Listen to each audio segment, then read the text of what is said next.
Welcome to Classics You Slept Through. This is A Princess of Mars by Edgar Rice Burroughs, chapters 24 through 28. Chapter 24. Tars Tarkas Finds a Friend. About noon, I passed low over a great dead city of ancient Mars.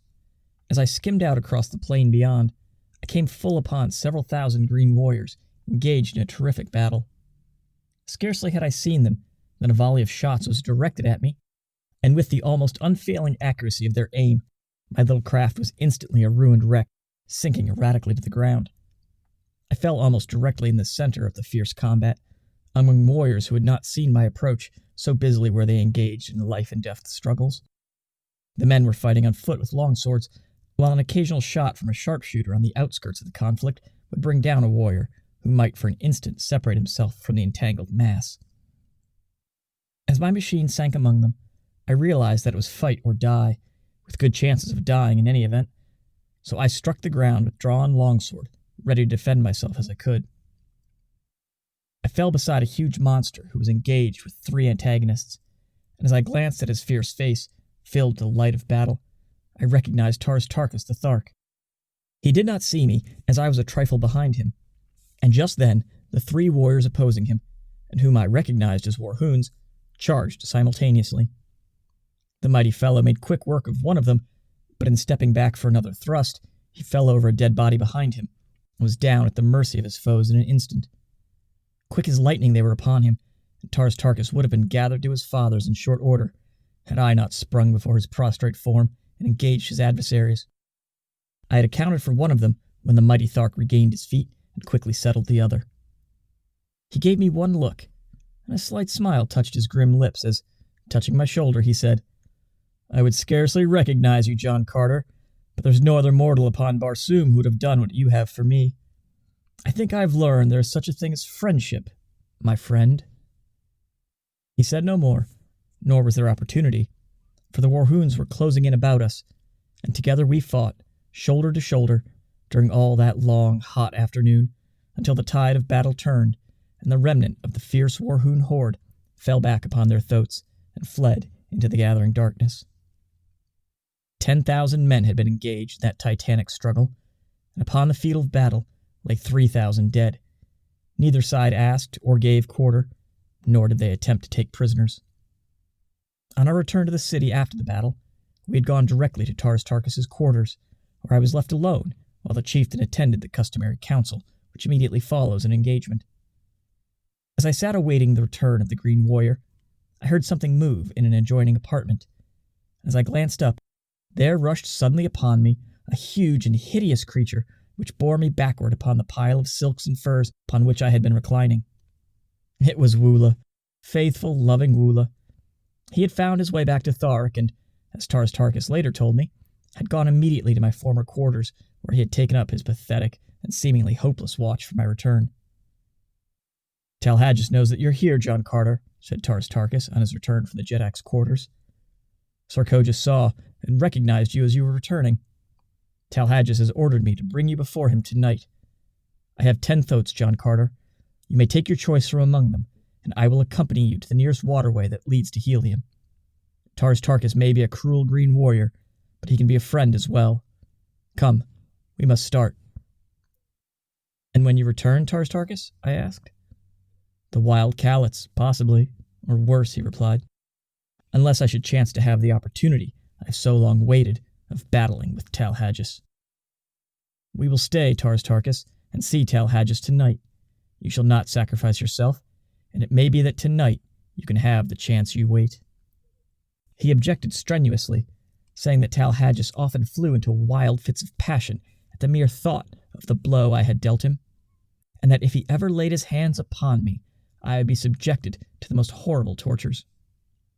While we were eating, I repeated to Tars Tarkas the story which Sola had told me that night upon the sea bottom during the march to Thark.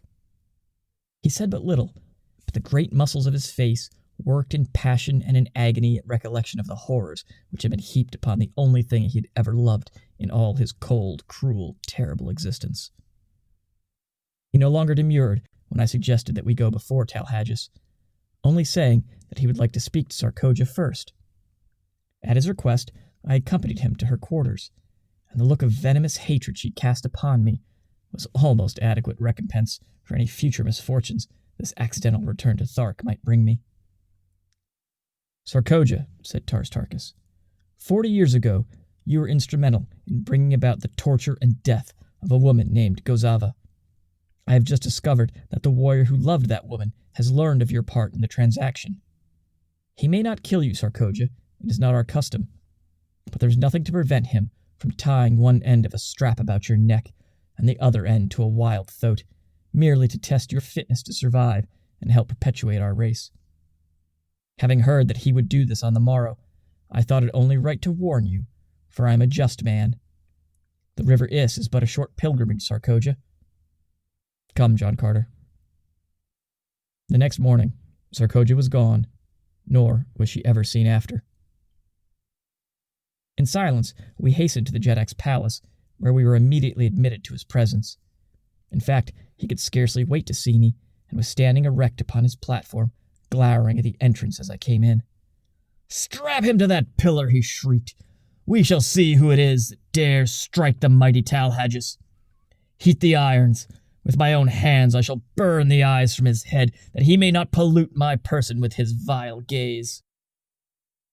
"Chieftains of Thark," I cried, turning to the assembled council and ignoring Talhages, "I have been a chief among you, and today I have fought for Thark shoulder to shoulder with her greatest warrior. You owe me at least a hearing. I have won that much today. You claim to be a just people." "Silence!" roared Talhages. "Gag the creature and bind him as I command." "Justice, Talhages!" exclaimed Lorcas Tommel. "Who are you to set aside the customs of ages among the Tharks?" "Yes, justice!" echoed a dozen voices. And so, while Talhages fumed and frothed, I continued. "You are a brave people, and you love bravery. But where was your mighty Jedak during the fighting today? I did not see him in the thick of battle. He was not there. He rends defenseless women and little children in his lair. But how recently has one of you seen him fight with men? Why, even I, a midget beside him, felled him with a single blow of my fist. Is it of such that the Tharks fashion their Jedaks? There stands beside me now a great Thark, a mighty warrior and a noble man. Chieftains, how sounds Tars Tarkas, Jedak of Thark?" A roar of deep-toned applause greeted this suggestion. It but remains for this council to command, and Talhages must prove his fitness to rule. Were he a brave man, he would invite Tars Tarkas to combat, for he does not love him. But Talhages is afraid. Talhages, your Jedak. A coward. With my bare hands I could kill him, and he knows it. After I ceased, there was a tense silence, as all eyes were riveted upon Talhages. He did not speak or move, but the blotchy green of his countenance turned livid, and the froth froze upon his lips. "Talhages," said Lorcas Tommel in a cold, hard voice, "never in my long life have I seen a Jedak of the Tharks so humiliated. There could be but one answer to this arraignment. We wait it." And still, Talhages stood as though electrified. "Chieftains," continued Lorcas Tommel, "shall the Jedak Talhages prove his fitness to rule over Tars Tarkas?" There were 20 chieftains about the rostrum, and 20 swords flashed high in assent. There was no alternative. That decree was final, and so Talhages drew his longsword and advanced to meet Tars Tarkas. The combat was soon over, and with his foot upon the neck of the dead monster, Tars Tarkas became Jedak among the Tharks. His first act was to make me a full-fledged chieftain with the rank I had won by my combats in the first few weeks of my captivity among them. Seeing the favorable disposition of the warriors towards Tars Tarkas, as well as toward me, I grasped the opportunity to enlist them in my cause against Zodanga. I told Tars Tarkas the story of my adventures, and in a few words had explained to him the thought I had in mind. "John Carter has made a proposal," he said, addressing the council, "which meets with my sanction. I shall put it to you briefly. Dejah Thoris, the Princess of Helium, who was our prisoner, is now held by the Jedak of Zodanga, whose son she must wed to save her country from devastation at the hands of the Zodangan forces." John Carter suggests that we rescue her and return her to Helium. The loot of Zodanga would be magnificent. I have often thought that had we an alliance with the people of Helium, we could obtain sufficient assurance of sustenance to permit us to increase the size and frequency of our hatchings, and thus become unquestionably supreme among the green men of all Barsoom. What say you? It was a chance to fight, an opportunity to loot, and they rose to the bait as a speckled trout to the fly. For Tharks, they were wildly enthusiastic, and before another half hour had passed, 20 mounted messengers were speeding across dead sea bottoms to call the hordes together for the expedition. In 3 days, we were on the march towards Zodanga, 100,000 strong, as Tars Tarkas had been able to enlist the service of 3 smaller hordes on the promise of the great loot of Zodanga. At the head of the column, I rode beside the great Thark, while at the heels of my mount trotted my beloved Woola. We traveled entirely by night, timing our marches so that we camped during the day at deserted cities, where, even to the beasts, we were all kept indoors during the daylight hours.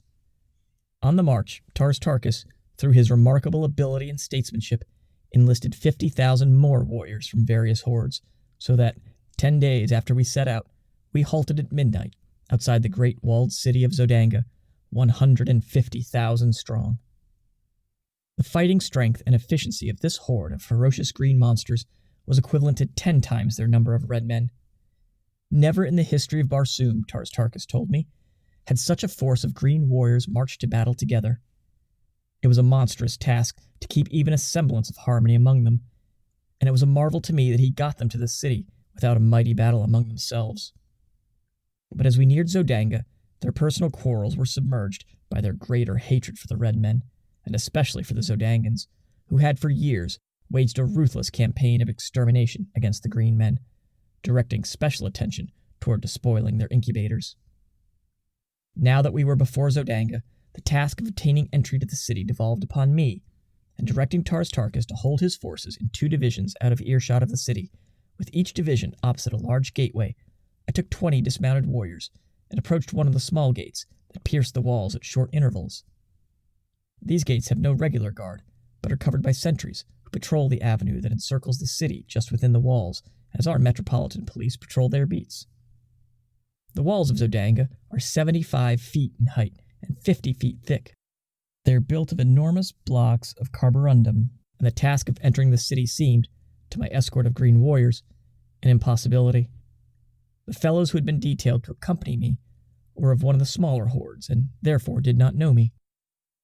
Placing 3 of them with their faces to the wall and arms locked, I commanded 2 more to mount their shoulders, and a 6th I ordered to climb upon the shoulders of the upper 2. The head of the topmost warrior towered over 40 feet from the ground.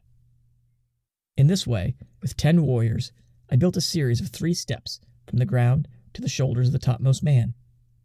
Then, starting from a short distance behind them, I ran swiftly up from one tier to the next, and with a final bound from the broad shoulders of the highest, I clutched the top of the great wall and quietly drew myself to its broad expanse. After me, I dragged 6 lengths of leather from an equal number of my warriors. These lengths we had previously fastened together, and passing one end to the topmost warrior, I lowered the other end cautiously over the opposite side of the wall toward the avenue below. No one was in sight, so, lowering myself to the end of my leather strap, I dropped the remaining 30 feet to the pavement below. I had learned from Kantos Kan the secret of opening these gates, and in another moment my 20 great fighting men stood within the doomed city of Zodanga. I found to my delight that I had entered at the lower boundary of the enormous palace grounds. The building itself showed in the distance a blaze of glorious light, and on the instant I determined to lead a detachment of warriors directly within the palace itself, while the balance of the great horde was attacking the barracks of the soldiery. Dispatching one of my men to Tars Tarkas for a detail of 50 Tharks, with word of my intentions, I ordered 10 warriors to capture and open one of the great gates, while with the other 9 remaining I took the other. We were to do our work quietly, no shots were to be fired, and no general advance made until I had reached the palace with my 50 Tharks. Our plans worked to perfection. The 2 sentries we met were dispatched to their fathers upon the banks of the lost Sea of Chorus, and the guards at both gates followed them in silence. Chapter 25. The looting of Zodanga. As the great gate where I stood swung open, my 50 Tharks, headed by Tars Tarkas himself, rode in upon their mighty thoats. I led them to the palace walls, which I negotiated easily without assistance. Once inside, however, the gate gave me considerable trouble, but I was finally rewarded by seeing it swing upon its huge hinges, and soon my fierce escort was riding across the gardens of the Jeddak of Zodanga. As we approached the palace, I could see through the great windows of the first floor into the brilliantly illuminated audience chamber of Thankosis. The immense hall was crowded with nobles and their women, as though some important function was in progress. There was not a guard in sight without the palace, due, I presume, to the fact that the city and palace walls were considered impregnable, and so I came close and peered within. At one end of the chamber, upon massive golden thrones encrusted with diamonds, sat Thankosis and his consort, surrounded by officers and dignitaries of state. Before them stretched a broad aisle, lined on either side with soldiery, and as I looked, there entered this aisle at the far end of the hall the head of a procession which advanced to the foot of the throne.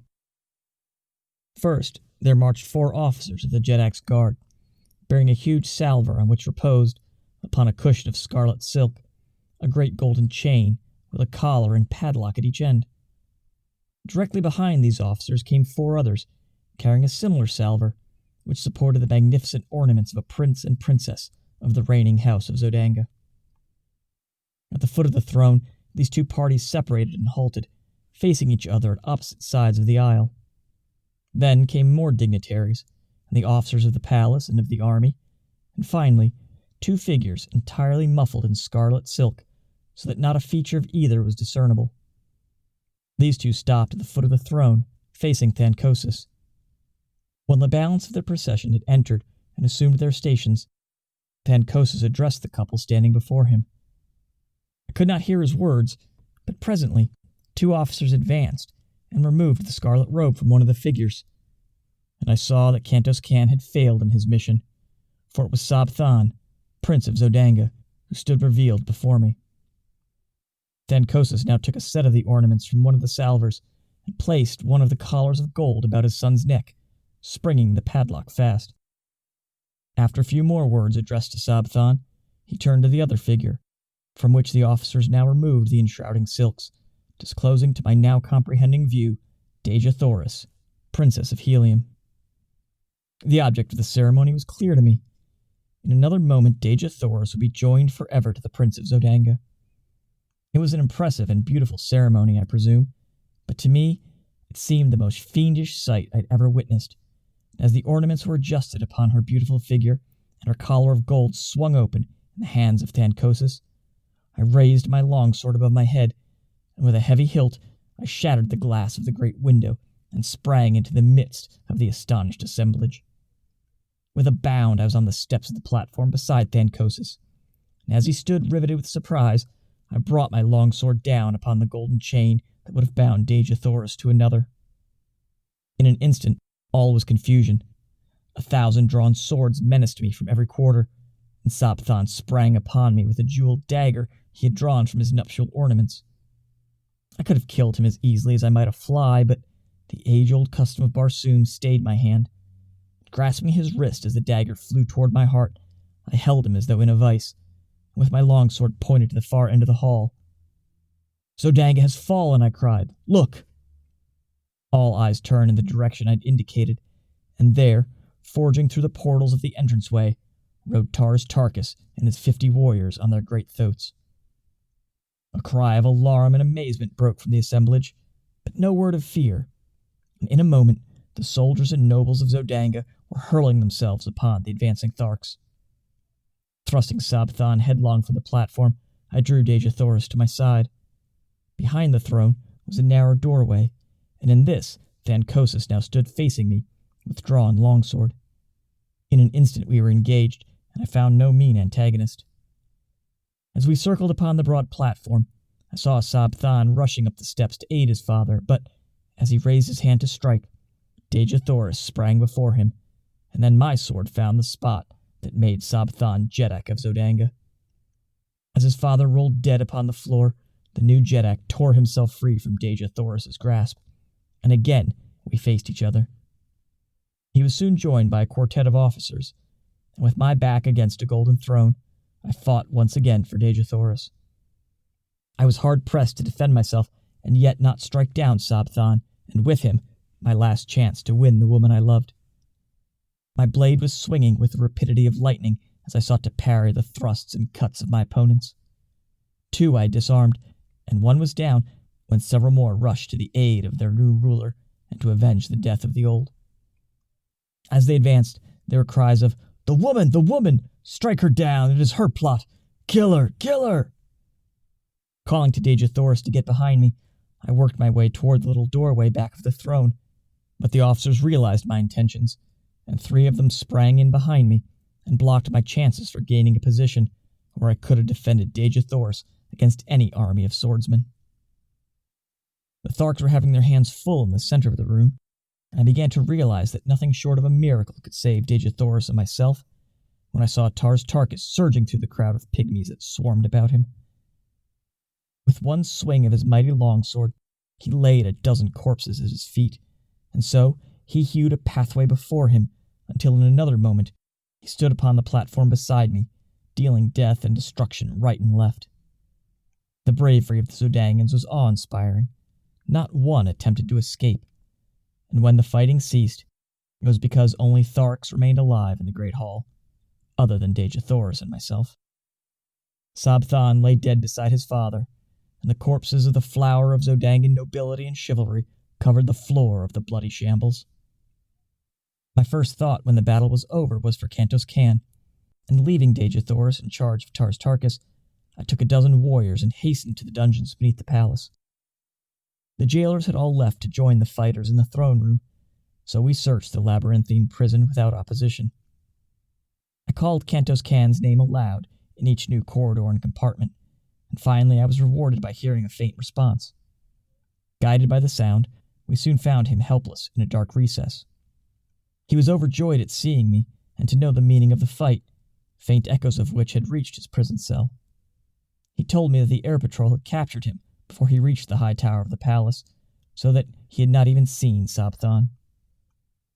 We discovered that it would be futile to attempt to cut away the bars and chains which held him prisoner, so, at his suggestion, I returned to search the bodies on the floor above for keys to open the padlocks of his cell and of his chains. Fortunately, among the first I examined, I found his jailer, and soon we had Kantos Kan with us in the throne room. The sounds of heavy firing, mingled with shouts and cries, came to us from the city's streets, and Tars Tarkas hastened away to direct the fighting without. Kantos Kan accompanied him to act as guide, the green warriors commencing a thorough search of the palace for other Zodangans and for loot, and Dejah Thoris and I were left alone. She had sunk into one of the golden thrones. As I turned to her, she greeted me with a wan smile. "Was there ever such a man?" she exclaimed. "I know that Barsoom has never seen your like. Can it be that all Earthmen are as you? Alone, a stranger, hunted, threatened, persecuted, you have done in a few short months what in all the past ages of Barsoom no man has ever done. Joined together the wild hordes of the sea bottoms and brought them to fight as allies of a red Martian people." "The answer's easy, Dejah Thoris," I replied, smiling. "It was not I who did it. It was love. Love for Dejah Thoris, a power that would work greater miracles than this you have seen." A pretty flush overspread her face, and she answered, "You may say that now, John Carter, and I may listen, for I am free." "And more still I have to say, ere it is again too late," I returned. "I have done many strange things in my life, many things that wiser men would not have dared, but never in my wildest fancies have I dreamed of winning a Dejah Thoris for myself, for never had I dreamed that in all the universe dwelt such a woman as the Princess of Helium. That you are a princess does not abash me, but that you are you is enough to make me doubt my sanity as I ask you, my princess, to be mine." "He does not need to be abashed who so well knew the answer to his plea before the plea were made," she replied, rising and placing her dear hands upon my shoulders. And so, I took her into my arms and kissed her. And thus, in the midst of a city of wild conflict, filled with the alarms of war, with death and destruction reaping their terrible harvest around her, did Dejah Thoris, Princess of Helium, true daughter of Mars, the god of war, promise herself in marriage to John Carter, gentleman of Virginia. Chapter 26. Through Carnage to Joy. Sometime later, Tars Tarkas and Kantos Khan returned to report that Zidonga had been completely reduced. Her forces were entirely destroyed or captured, and no further resistance was to be expected from within. Several battleships had escaped, but there were thousands of war and merchant vessels under guard of Thark warriors. The lesser hordes had commenced looting and quarreling among themselves, so it was decided that we collect what warriors we could, man as many vessels as possible, with Zidongan prisoners, and make for Helium without further loss of time. 5 hours later we sailed from the roofs of the dock buildings with a fleet of 250 battleships, carrying nearly 100,000 green warriors, followed by a fleet of transports with our thoats. Behind us, we left the stricken city in the fierce and brutal clutches of some 40,000 green warriors of the lesser hordes. They were looting, murdering, and fighting amongst themselves. In 100 places they had applied the torch, and columns of dense smoke were rising above the city, as though to blot out from the eye of heaven the horrid sights beneath. In the middle of the afternoon we sighted the scarlet and yellow towers of Helium, and a short time later a great fleet of Zidongan battleships rose from the camps of the besiegers without the city and advanced to meet us. The banners of Helium had been strung from stem to stern of each of our mighty craft, but the Zidongans did not need this sign to realize that we were enemies, for our green Martian warriors had opened fire upon them almost as they left the ground. With their uncanny marksmanship, they raked on the oncoming fleet with volley after volley. The twin cities of Helium, perceiving that we were friends, sent out hundreds of vessels to aid us, and then began the first real air battle I had ever witnessed.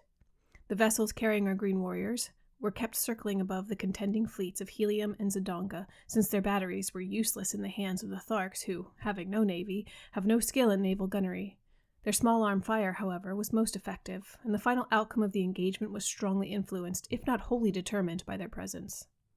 At first, the two forces circled at the same altitude, pouring broadside after broadside into each other.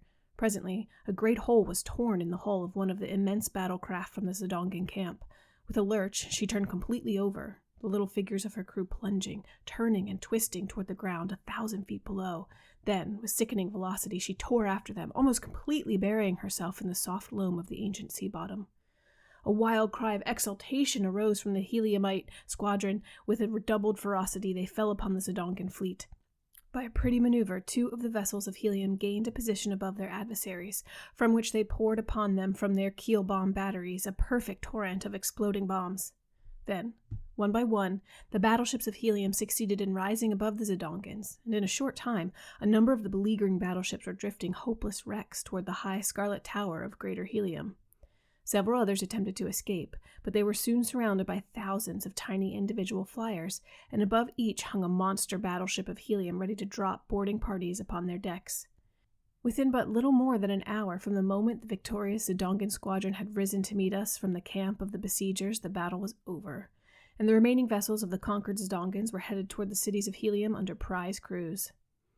There was an extremely pathetic side to the surrender of these mighty flyers, the result of an age-old custom which demanded that surrender should be signaled by the voluntary plunging to earth of the commander of the vanquished vessel. One after another, the brave fellows, holding their colors above their heads, leaped from the towering bows of their mighty craft to an awful death.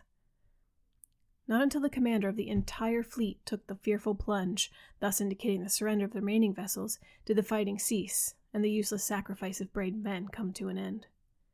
We now signaled the flagship of Helium's navy to approach, and when she did, she was within hailing distance, and I called out that we had the Princess Dejah Thoris on board, and that we wished to transfer her to the flagship that she might be taken immediately to the city. As the full import of my announcement bore upon them, a great cry arose from the decks of the flagship, and a moment later the colors of the Princess Helium broke from 100 points upon her upper works. When the vessel of the squadron caught the meaning of the signals flashed them, they took up the wild acclaim and unfurled her colors in the gleaming sunlight. The flagship bore down upon us, and as she swung gracefully to and touched our side, a dozen officers sprang upon our decks. As their astonished gaze fell upon the hundreds of green warriors who now came forth from the fighting shelters, they stopped aghast, but at sight of Kantos Khan, who advanced to meet them, they came forward, crowding about him. Dejah Thoris and I then advanced, and they had no eyes for other than her. She received them gracefully, calling each by name, for they were men in high esteem and service of her grandfather, and she knew them well. "Lay your hands upon the shoulder of John Carter," she said to them, turning toward me, "the man to whom Helium owes her princess, as well as her victory today." They were very courteous to me and said many kind and complimentary things, but what seemed to impress them the most was that I had won the aid of the fierce Tharks in my campaign for the liberation of Dejah Thoris and the relief of Helium. "You owe your thanks more to another man than me," I said, "and here he is. Meet one of Barsoom's greatest soldiers and statesmen, Tars Tarkas, Jeddak of Thark." With the same polished courtesy that had marked their manner toward me, they extended their greetings to the great Thark, nor, to my surprise, was he much behind them in ease of bearing or in courtly speech. Though not a garrulous race, the Tharks are extremely formal, and their ways lend themselves amazingly to dignified and courtly manners. Dejah Thoris went aboard the flagship and was much put out that I would not follow, but, as I explained to her, the battle was but partly won. We still had the land forces of the besieging Zidongans to account for, and I would not leave Tars Tarkas until that had been accomplished. The commander of the naval forces of Helium promised to arrange to have the armies of Helium attack the city in conjunction with our land attack, and so the vessels separated, and Dejah Thoris was borne in triumph back to the court of her grandfather, Tardos Mors, Jeddak of Helium. In the distance lay our fleet of transports, with the thoats of green warriors where they had remained during the battle. Without landing stages, it was to be a difficult matter to unload these beasts upon the open plain, but there was nothing else for it, and so we put out for a point about 10 miles from the city and began the task. It was necessary to lower the animals to the ground in slings, and this work occupied the remainder of the day and half the night.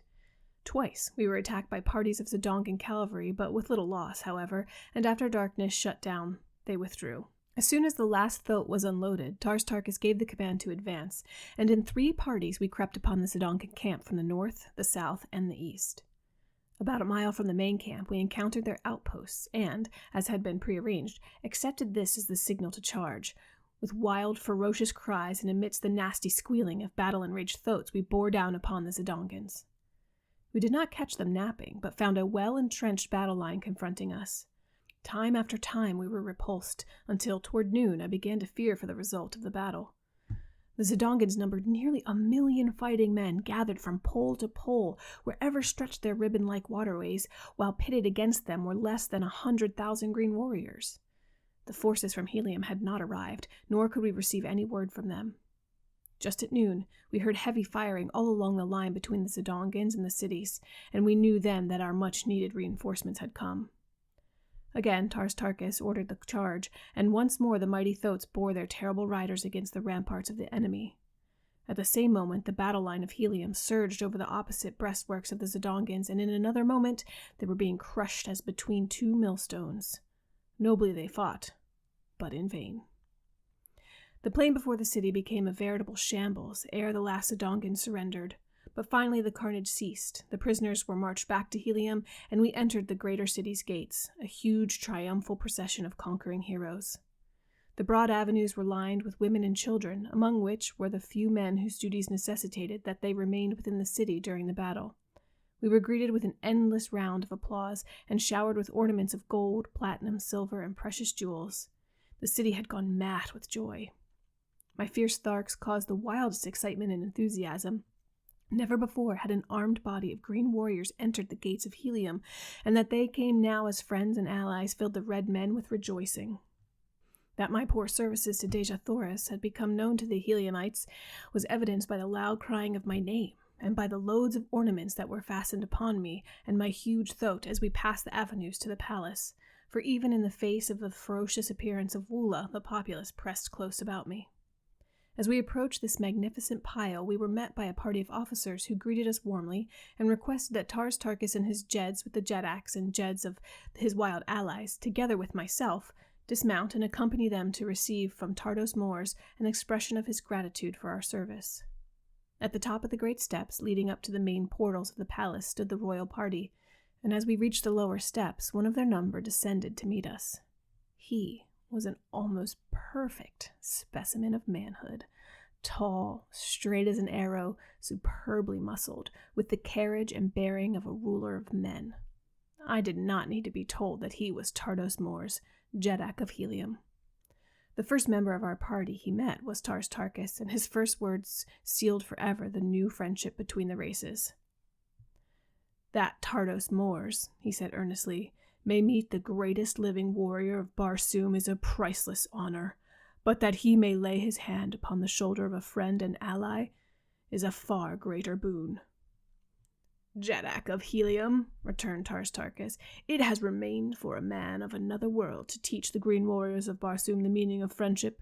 To him we owe the fact that the hordes of Thark can understand you, that they can appreciate and reciprocate the sentiment so graciously expressed." Tardos Mors then greeted each of the green Jeddaks and Jeds and spoke words of friendship and appreciation. As he approached me, he laid both hands upon my shoulders.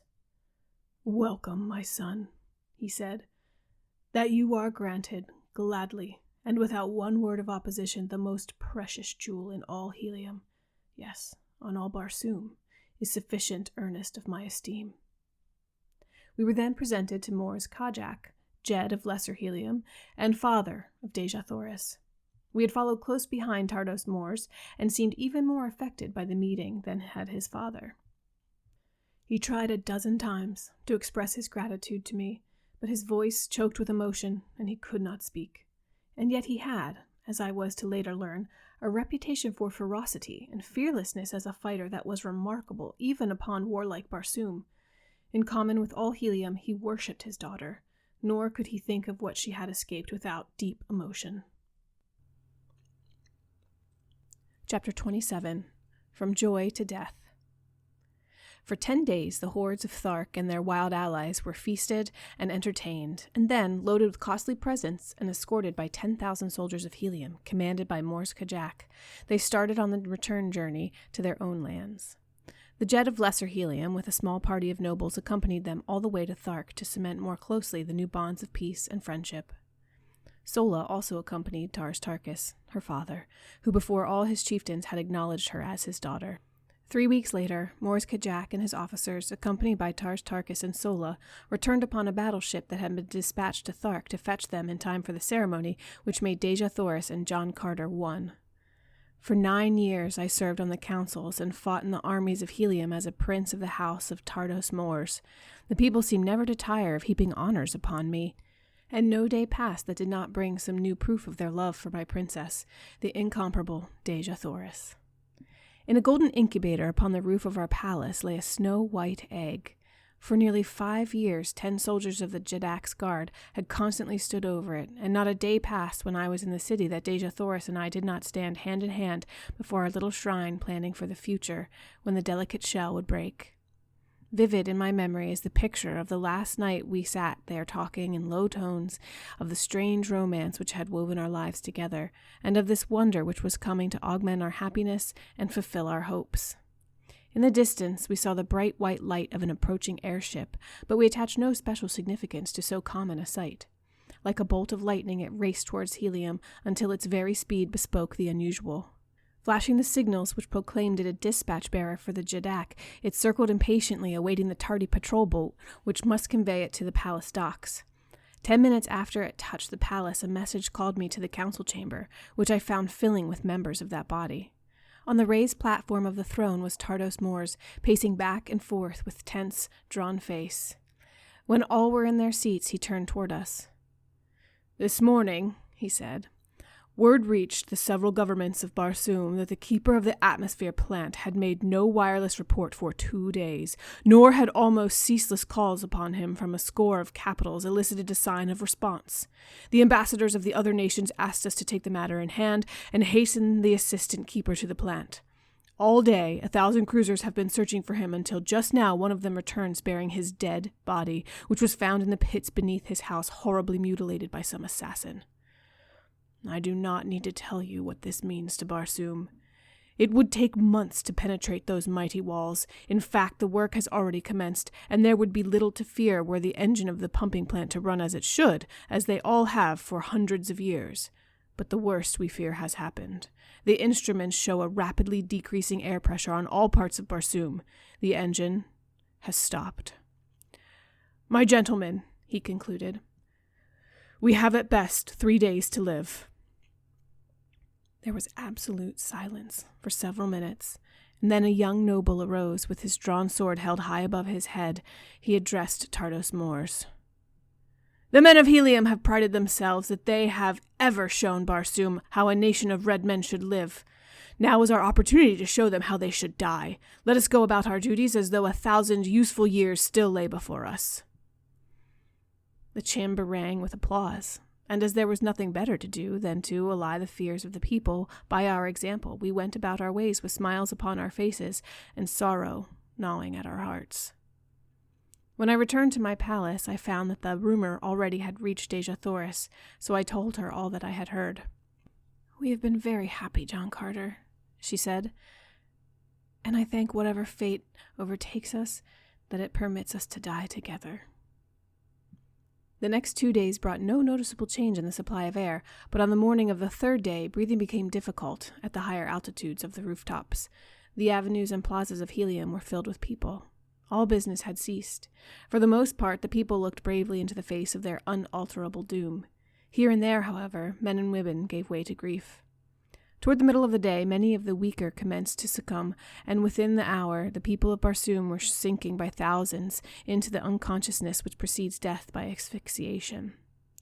Dejah Thoris and I, with the other members of the royal family, had collected in a sunken garden within an inner courtyard of the palace. We conversed in low tones, when we conversed at all, as the awe of the grim shadow of death crept over us. Even Woola seemed to feel the weight of the impending calamity, for he pressed close to Dejah Thoris and me, whining pitifully. The little incubator had been brought from the roof to our palace at the request of Dejah Thoris, and she sat gazing longingly upon the unknown little life that now she would never know. As it was becoming perceptibly difficult to breathe, Tardos Mors arose, saying, Let us bid each other farewell. The days of greatness of Barsoom are over. Tomorrow's sun will look down upon the dead world, which through all eternity must go swinging through the heavens, peopled not even by memories. It is the end. He stooped and kissed the women of his family, and laid his strong hand upon the shoulders of the men. As I turned sadly from him, my eyes fell upon Dejah Thoris. Her head was drooping upon her breast. To all appearances she was lifeless. With a cry, I sprang to her and raised her in my arms. Her eyes opened and looked into mine. "Kiss me, John Carter," she murmured. "I love you. I love you. It is cruel that we must be torn apart, who were just starting upon a life of love and happiness." As I pressed her dear lips to mine, the old feeling of unconquerable power and authority rose in me. The fighting blood of Virginia sprang to life in my veins. "It shall not be, my princess," I cried. There must be some way, and John Carter, who has fought his way through a strange world for love of you, will find it. And with my words there crept above the threshold of my conscious mind a series of 9 long, forgotten sounds, like a flash of lightning in the darkness. Their full purport dawned upon me, the key to the great doors of the atmosphere plant. Turning suddenly towards Tardos Mors, I still clasped my dying love to my breast. I cried, "A flyer, Jeddak, quick! Order your swiftest flyer to the palace top. I can save Barsoom yet!" He did not wait to question, but in an instant a guard was racing to the nearest dock, and though the air was thin and almost gone at the rooftop, they managed to launch the fastest one-man air scout machine that all the skill of Barsoom had ever produced. Kissing Dejah Thoris a dozen times and commanding Woola, who would have followed me to remain her guard, I bounded with my old agility and strength to the high ramparts of the palace, and in another moment I was headed toward the goal of the hopes of all Barsoom. I had to fly low to get sufficient air to breathe, but I took a straight course across the old sea bottom, and so had to rise only a few feet above the ground. I traveled with awful velocity, for my errand was a race against time with death. The face of Dejah Thoris hung always before me. As I turned for a last look, I left the palace garden. I had seen her stagger and sink upon the ground beside a little incubator. That she had dropped into the last coma which would end in death if the air supply remained unreplenished, I well knew. And so, throwing caution to the winds, I flung overboard everything but the engine and compass, even my ornaments, and lying on my belly along the deck with one hand on the steering wheel and the other pushing the speed lever to its last notch, I split the thin air of dying Mars with the speed of a meteor. An hour before the dark, the great walls of the atmosphere plant loomed suddenly before me, and with a sickening thud, I plunged to the ground before the small door which was holding the spark of life from the inhabitants of an entire planet. Beside the door, a great crew of men had been laboring to pierce the wall, but they had scarcely scratched the flint-like surface, and now most of them lay in the last sleep from which even not air would waken them. Conditions seemed much worse here than at Helium, and it was with difficulty that I breathed at all. There were a few men still conscious, and to one of these I spoke. "If I can open these doors, there is a man who can start the engines?" I asked. "I can," he replied, "if you open quickly. I can but last a few moments more. But it is useless. They are both dead, and no one else upon Barsoom knew the secret of these awful locks. For 3 days, men crazed with fear have surged about this portal in vain attempts to solve its mystery." I had no time to talk. I was becoming very weak, and it was with difficulty that I controlled my mind at all. But, with a final effort, I sank weakly to my knees. I hurled the 9 thought waves at the awful thing before me. The Martian had crawled to my side, and with staring eyes fixed on the single panel before us, we waited in the silence of death. Slowly, the mighty door receded before us. I attempted to rise and follow it, but I was too weak. "After it!" I cried to my companion, "and if you reach the pump room, turn loose all the pumps. It is the only chance Barsoom has to exist tomorrow." From where I lay, I opened the second door, and then the third, and as I saw the hope of Barsoom crawling weakly on hands and knees through the last doorway, I sank unconscious upon the ground. Chapter 28. At the Arizona Cave. It was dark when I opened my eyes again. Strange, stiff garments were upon my body, garments that cracked and powdered away from me as I rose to a sitting posture. I felt myself from head to foot, and from head to foot I was clothed, though when I fell unconscious at the little doorway I had been naked. Before me was a small patch of moonlit sky, which showed through a ragged aperture. As my hands passed over my body, they came in contact with pockets, and in one of these a small parcel of matches wrapped in oiled paper. One of these matches I struck, and its dim flame lighted up what appeared to be a huge cave, toward the back of which I discovered a still figure huddled over a tiny bench. As I approached it, I saw that it was the dead and mummified remains of a little old woman with long black hair, and the thing it leaned over was a small charcoal burner upon which rested a round copper vessel containing a small quantity of greenish powder. Behind her, depending from the roof upon rawhide thongs and stretching entirely across the cave, was a row of human skeletons, from which the thong which held them stretched another to the dead hand of the little woman. As I touched the cord, the skeleton swung in motion with a noise of the rustling of dry leaves. It was a most grotesque and horrid tableau, and I hastened out into the fresh air, glad to escape from so gruesome a place. The sight that met my eyes as I stepped out upon a small ledge which ran before the entrance of the cave filled me with consternation. A new heaven and a new landscape met my gaze, the silvered mountains in the distance, the almost stationary moon hanging in the sky. The cacti-studded valley below me were not of Mars. I could scarce believe my eyes, but the truth slowly forced itself upon me. I was looking upon Arizona from the same ledge from which 10 years before I had gazed with longing upon Mars. Bearing my head in my arms, I turned, broken and sorrowful, down the trail from the cave. Above me shone the red eye of Mars holding her awful secret 48 million miles away. Did the Martian reach the pump room? Did the vitalizing air reach the people of that distant planet in time to save them? Was my Dejah Thoris alive, or did her beautiful body lie cold in death beside my tiny golden incubator in the sunken garden of the inner courtyard of the palace of Tardos Mors, the Jeddak of Helium? For 10 years I have waited and prayed for an answer to my question.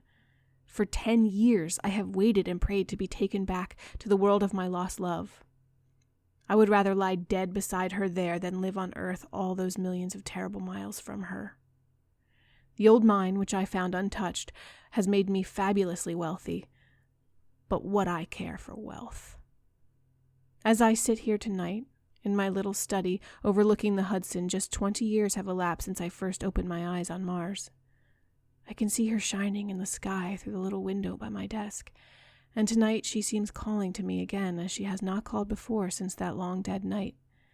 And I think I can see, across that awful abyss of space, a beautiful black-haired woman standing in the garden of a palace, and at her side is a little boy who puts his arm around her as she points into the sky toward the planet Earth, while at their feet is a huge and hideous creature with a heart of gold.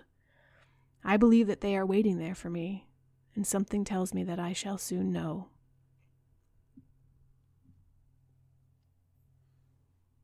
And this concludes Classics You Slept Through's reading of Edgar Rice Burroughs' A Princess of Mars. That was a lot of fun to read that ending to you, and I can't wait to talk about it. Join us for our next discussion episode. Until then, peace.